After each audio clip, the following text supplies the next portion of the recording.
Aditya Degree Colleges, leading companies low 10,000 plus placements with 13.5 lakhs highest package.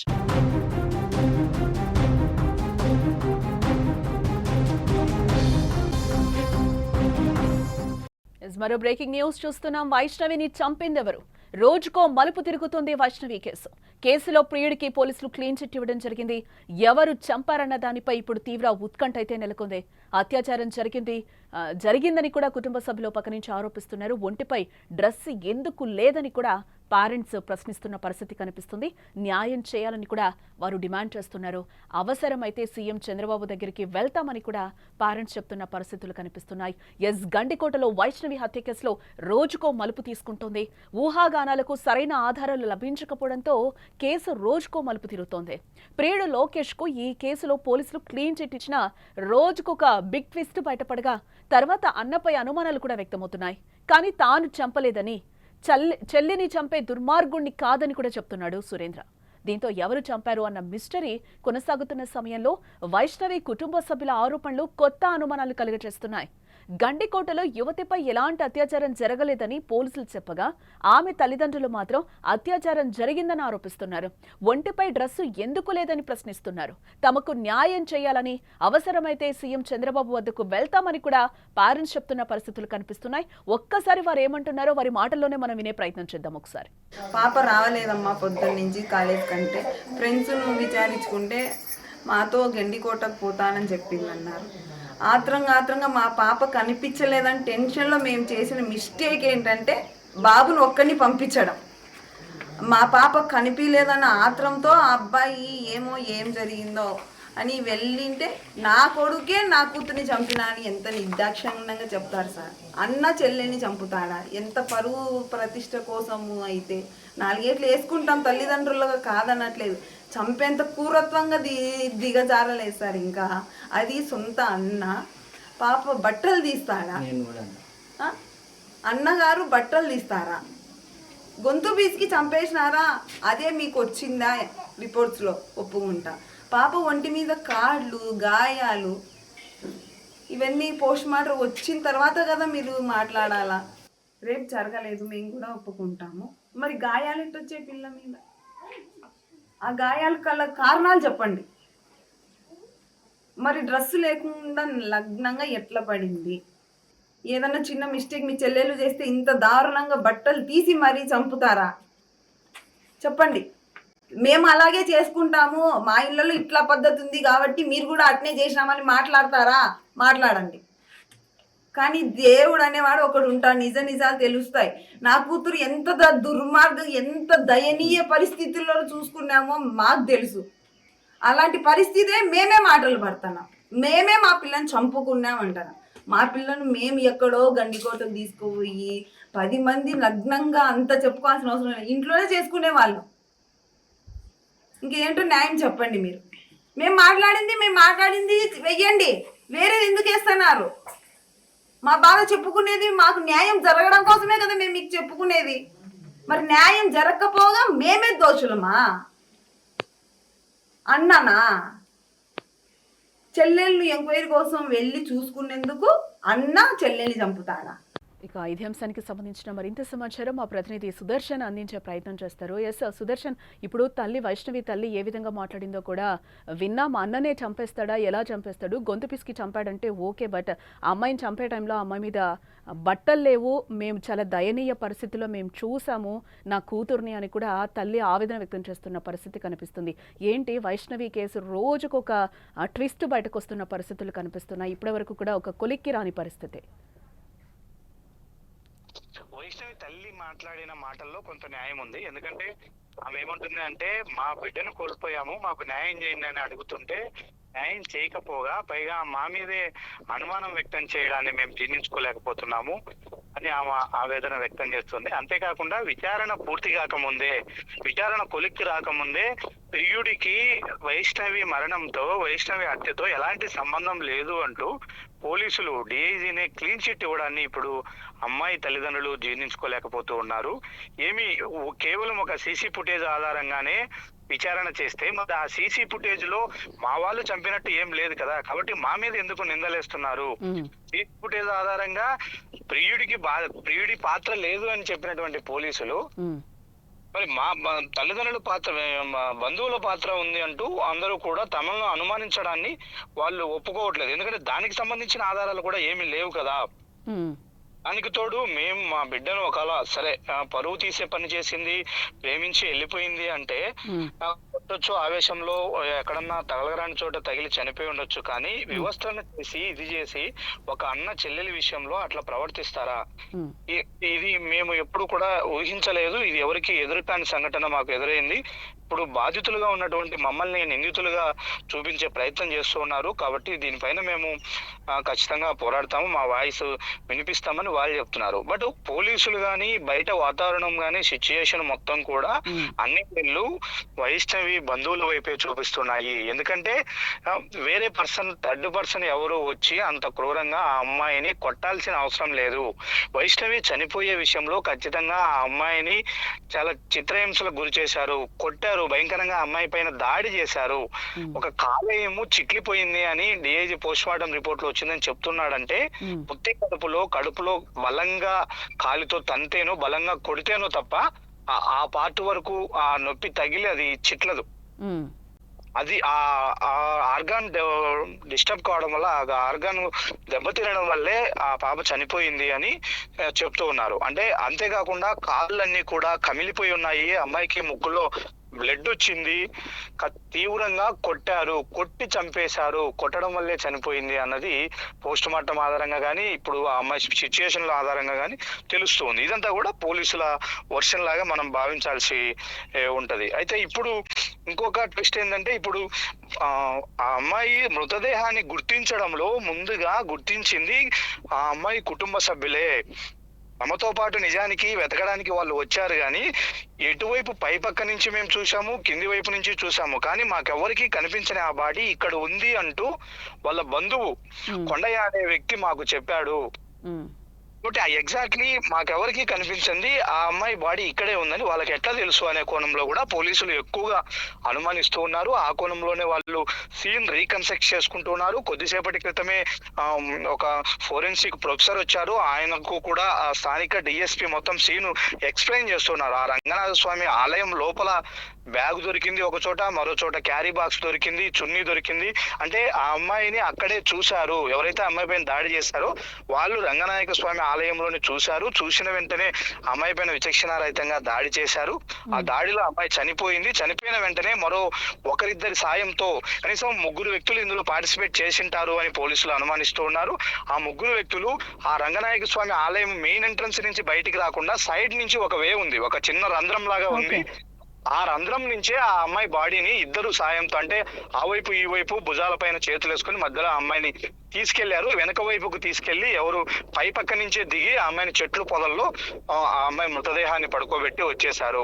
అంటే ఒకవేళ వీళ్ళు తీసుకెళ్లే ప్రయత్నంలో, ఎందుకంటే అది 12 గంటల నుంచి 4 గంటల మధ్యలో జరిగింటది అని ఇప్పటికే పోస్ట్ మార్టం నివేదికల ద్వారా నిర్ధారణ అవుతున్న నేపథ్యంలో పట్టపగులు కాబట్టి, టూరిస్ట్ ప్లేస్ కాబట్టి దీనికి రంగనాయక స్వామి ఆలయంకు లెఫ్ట్ సైడ్ ఒక లవర్స్ స్పాట్ ఉంది, అక్కడ జంటలు ఎక్కువగా ఉంటారు. బై నేచర్ ఏంటంటే లవర్స్ స్పాట్ ఎక్కడన్నా ఉంటే ఒక అమ్మాయి అబ్బాయి కలిసి వెళ్తున్నారని దూరం నుంచి గుర్తించినా దగ్గర నుంచి గుర్తించినా వాళ్ళని ఎవరు గమనించడానికి కానీ డిస్టర్బ్ చేయడానికి కానీ ఇష్టపడరు. అదంతా కూడా అక్కడ ఉన్నటువంటి సిచ్యుయేషన్. కాబట్టి ఈ అమ్మాయిని అట్లా మధ్యలో చనిపోయినటువంటి అమ్మాయిని తీసుకెళ్లే ప్రయత్నంలో ఎవరైనా దూరం నుంచి చూసినా కూడా ఏదో అమ్మాయి అబ్బాయి కలిసి అటు వెళ్తున్నారు, చెట్ల మధ్యలోకి వెళ్తున్నారు, లోపలికి వెళ్తున్నారనే భావిస్తారు తప్ప ఎవరు ఫైండ్ అవుట్ చేయలేదు. ఒక మృతదేహాన్ని తీసుకెళ్తున్నారనే కోణంలో ఎవరు రియాక్ట్ కాలేదు. కాబట్టి ఎవరికంటా పడలేదు, తీసుకెళ్లి ఆ మృతదేహాన్ని అక్కడ పడేశారు, వెళ్ళారు. తర్వాత రోజు కానీ జరిగిన రోజు సాయంత్రము కంప్లైంట్ వచ్చిన తర్వాత ఎతికినప్పుడు కానీ, తర్వాత రోజు మృతదేహం దొరికినప్పుడు కానీ వాళ్ళ కుటుంబ సభ్యులే ఫస్ట్ మృతదేహాన్ని ఐడెంటిఫై చేయడం వెనుకున్నటువంటి కారణం ఏంటి అన్నది ఇప్పుడు పోలీసులు చేస్తున్నటువంటి వర్షన్, వాళ్ళు అనుమానిస్తున్నటువంటి వర్షన్. కానీ పోలీసులు కూడా వీళ్ళు ఎవరైతే ఇప్పుడు అమ్మాయి తరపు ఉన్నారో వాళ్ళు ఏమీ నిందించాల్సిన అవసరం లేదు, తప్పుపడాల్సిన అవసరం లేదు. ఎందుకంటే వాళ్ళ తరపున అన్ని అనుమానాలు, అన్ని క్లూస్ దొరుకుతున్నప్పటికీ ఇప్పటికీ వైష్ణవి కుటుంబ సభ్యులు ఏ ఒక్కరిని కూడా అదుపులోకి తీసుకోలేదు, వాళ్ళని కనీసం విచారించడం లేదు, వాళ్ళపైన బహిరంగంగా పోలీసులు ఎలాంటి స్టేట్మెంట్ ఇవ్వలేదు. కేవలం ప్రియుడికి క్లీన్ చిట్ ఇచ్చారన్న దాన్ని ఇప్పుడు వైష్ణవి బంధువులు కొంత జీర్ణించుకోలేకపోతున్నారు. ఆ అబ్బాయి తీసుకెళ్లి చంపేశాడు అని ప్రగాఢంగా వీళ్ళు అంటే సుదర్శన్ ఇక్కడ ఒక పాయింట్ కూడా, అంటే పోలీసులు కూడా నిన్నటి నుంచి క్లియర్ గా చెప్తున్నారు, అంటే లోకేష్ ప్రమేయం లేదు, అబ్బాయి దింపి వెళ్ళిపోవడం మాత్రం వాస్తవం. ఆ విజువల్స్ కూడా మనకి లైవ్ లో కనిపిస్తున్నాయి. తను తీసుకెళ్ళినప్పుడు విజువల్ ఉంది, తను బయటకు వచ్చినప్పుడు విజువల్ కూడా మనకి కనిపిస్తున్న నేపథ్యంలో లోకేష్ కి అయితే క్లీన్ చిట్ ఇచ్చారు. మరి రేప్ జరగలేదని కూడా పోలీసులు చెప్తున్న సిచ్యువేషన్ అయితే కనిపిస్తుంది. పేరెంట్స్ వర్షన్ అయితే ఇంకో వెర్షన్ మనకి వినిపిస్తున్నారు. వాళ్ళైతే ఖచ్చితంగా జరిగింది, వివస్రగా నా బిడ్డ పడుంది అని చెప్పి కూడా తల్లి చెప్తుంది. ఎస్, దీని అంతటికీ పోలీసుల ఆన్సర్ ఏ విధంగా ఉండబోతుందని అనుకోవచ్చు అంటారు? దీనికి సంబంధించి ప్రెస్ మీట్ పెట్టే అవకాశాలు ఏమైనా కనిపిస్తున్నాయా పోలీసులు? ఒకటి, అత్యాచారం జరిగిందనే విషయంలో తల్లిదండ్రులు ఆరోపిస్తూ ఉన్నారు. కాకపోతే అత్యాచారం జరగలేదని పోలీసులు పోస్ట్ మార్టం రిపోర్ట్ లో ప్రాథమికంగా నిర్ధారణ అయిందని వాళ్ళు పోలీసులు ఓపెన్ గానే అనౌన్స్ చేశారు. కాబట్టి అంత ఈజీగా పోలీసులు అనౌన్స్ చేయరు. ఎందుకంటే రేపు పోస్ట్ మార్టం రిపోర్ట్ పొందడానికి అవకాశం ఉంటుంది తల్లిదండ్రులకు. దాంట్లో ఏముందనే తెలుస్తుంది. 9 మంది డాక్టర్లు కలిసి పోస్ట్ మార్టం చేశారు. అమ్మాయి వైష్ణవి మృతదేహానికి పోస్ట్ మార్టం నిర్వహించారు. అన్ని కోణాల్లో కూడా క్షుణ్ణంగా, ఎందుకంటే ఒక డెత్ మిస్టరీ కాబట్టి అందులోనూ ఒక మైనర్ బాలిక, స్టూడెంట్ గా ఉన్నటువంటి అమ్మాయి ఒక ప్రియుడితో కలిసి వెళ్ళి అలాంటి ఘోరమైన స్థితిలో దొరికింది కాబట్టి ఆ కేసు లో అనేక కోణాలు ఉంటాయి. ఎన్ని కోణాలైనా ఉండొచ్చు అన్నది పోలీసుల క్వశ్చన్. కాబట్టి వాళ్ళకు పూర్తిగా ఏమైనా కరెక్ట్ ఇన్ఫర్మేషన్ దొరకాలన్నా, కొంతలో కొంత డేటా లభించాలన్నా అది పోస్ట్ మార్టం నివేదిక ఆధారంగానే వాళ్ళు ఫస్ట్ కొంత ఎవిడెన్స్ వస్తుంది వాళ్ళకు. ఎప్పుడు చనిపోయి ఉంటది, ఎలా చనిపోయి ఉంటది అనే విషయాలు దాంట్లోనే తెలుస్తాయి. కాబట్టి దాన్ని చాలా ప్రిస్టేజియస్ గా తీసుకున్నారు. 9 మంది డాక్టర్లతో పోస్ట్ మార్టం నిర్వహించారు. పూర్తిగా ఆ నివేదికను కూడా వాళ్ళు తెప్పించుకొని చూశారు. కాబట్టి వీళ్ళు అనుమానిస్తున్నట్టు అత్యాచారం జరుగుంటే పోస్ట్ మార్టం రిపోర్ట్ తీసుకొని వాళ్ళు తల్లిదండ్రులు పోలీసుల నుంచి పొందవచ్చు, వాళ్ళు క్రాస్ చెక్ చేసుకోవచ్చు కూడా.